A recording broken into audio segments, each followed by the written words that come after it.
สาวแม่หางมันเป็นตาเอาโลดหัวใจคิดฮอดแต่น้องสามวัยจนบ่ได้กินได้นอนหูบ่น้องคนดีว่าไอ้นี้คิดฮอดบังอ่อนจนบ่ได้กินได้นอนเป็นหนาวเป็นหอนอยู่ในหัวใจ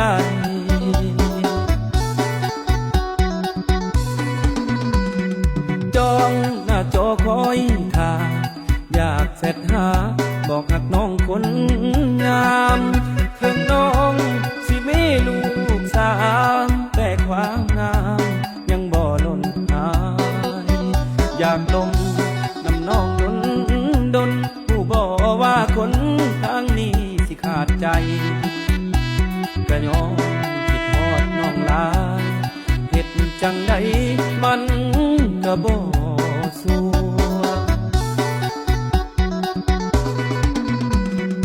คัน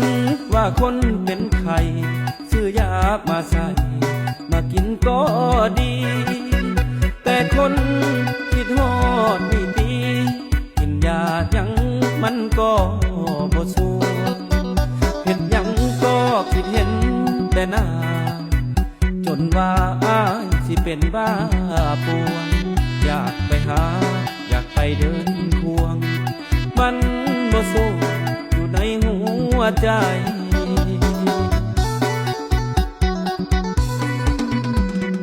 คำบูหันเพิ่นอ้าง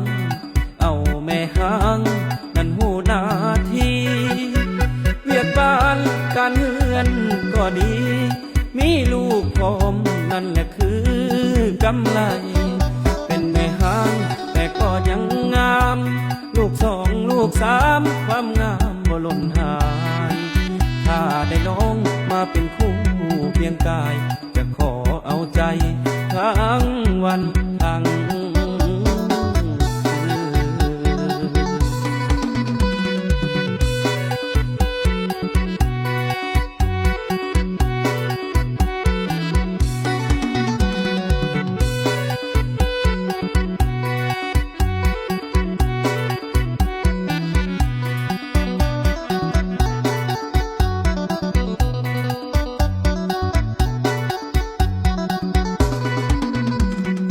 คัน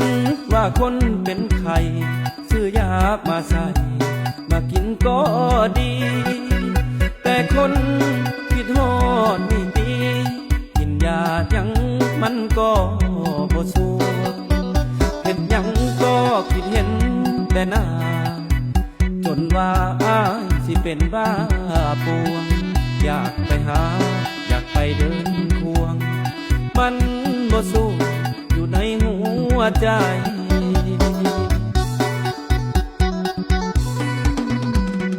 คำบูหันเพิ่นอ้างเอาแม่หางนั่นหูหน้าที่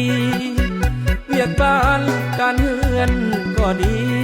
มีลูกพร้อมนั่นแหละคือกำไร